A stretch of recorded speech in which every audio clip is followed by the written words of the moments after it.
Hey everyone. So I just got home from Bible study and it went really well.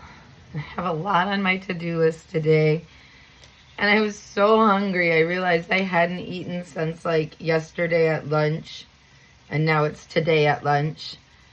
And I was just feeling really weak and shaky and I was like, I need some food.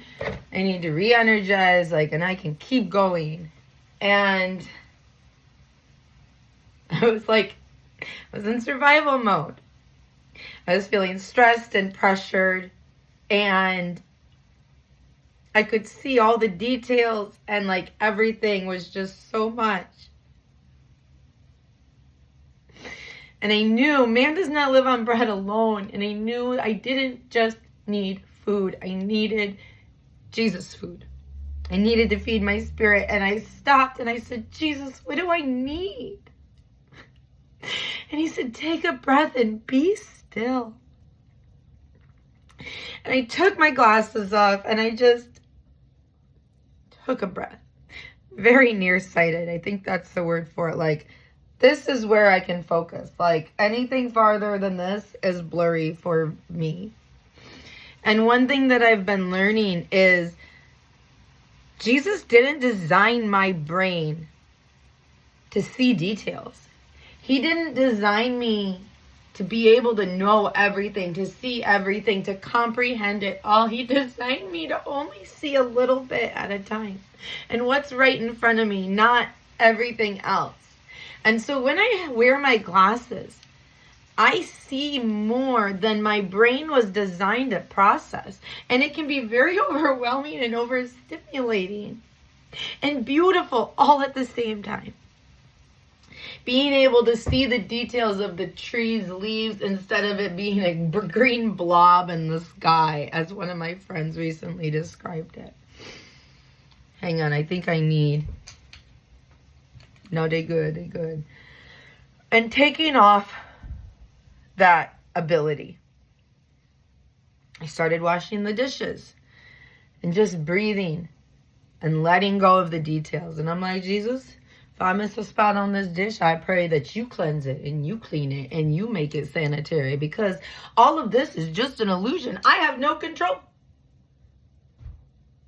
I can't control anything. I can pretend. I can follow what I think are the instructions and guidelines and rules that science and people have told me. If you do this for 30 seconds with this amount of heat and this kind of soap and blah, blah, blah, blah, blah, it be clean. But then there's the people that say no. And then it's and it's all I feel like it's all just this big illusion. And in the end, we need Jesus. We don't need to know everything. We don't need to know the details. We don't need to be in control. We just need to breathe. Surrender it to him. Thank him for his help in knowing the details and him coordinating it all, and that we just have to do what's in front of us. And right now what's in front of me is I gotta flip these burgers. So as I flip the burgers, I can't really see them too much. I can hear the noise they make. I can see general color and outline. And I can get closer, focus on them, and know when they're ready, when they're safe. But at the same time, I don't have to know right now. I don't have to see them right now. I don't have to know that detail, because I know they just need to be flipped. And when the time comes for me to know the details, I have that ability. But I don't have to know all the details right now. I can be grateful that God knows them all. That in every detail of every life on this planet, God knows every detail. He knows what they're going to choose. He knows what he wishes they would choose. He knows what they're thinking about. He knows what they don't need to think about. He knows how all of it ties together and relates, and who's going to talk to who, when, where, what, why. And it says his thoughts for us outnumber the sand. That's a lot of thoughts for each and every one of us. Can you imagine thinking that many thoughts about that many people? That's why he's God and we not. Because my brain would explode. Because it's about to explode just by having the ability to have glasses. Me being able to see, just from my perspective, more detail makes my brain overwhelmed. Let alone being able to see everyone's detail and their hearts. Not just what they're doing, but what their heart is. The Bible tells us that out of the abundance of our heart, our mouth speaks. And it says God knows our hearts because he created them.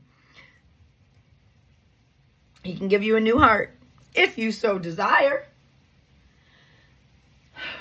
But the heart he gives is a heart of humility, a heart of surrender, a heart of love, not a heart of control, not a heart of pride. A soft heart that's responsive, that listens. And today, I don't think I listened quite as quickly as I should have. Part of it is understanding. I should listen before I understand. But he also has given me the gift of understanding. And I know that I have to learn and change and grow and respond before I understand. Before I see the details. And trust that through my obedience, through my response, he is then allowed and given that space for him to move in my life.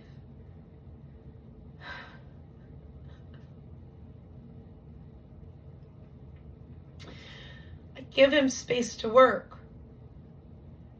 If I'm always doing it, what is he allowed to do? And when I feel that pressure, when I feel that urgency, when I feel that anxiety, I know that's not from him.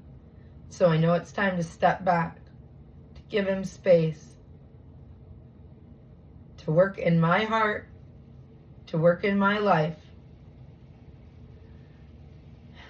And that if it doesn't all get done, that's okay. But he will complete the work that he began. Not only in my life and in my heart, but in everyone else's as well. And I can just breathe and rest. And when I'm ready, when he's equipped me with the energy, mentally, emotionally, spiritually, physically, I know that I can walk through that door and do the good that he's prepared for me to do. I love you guys. Very obviously, he loves you more. I hope you have a great day.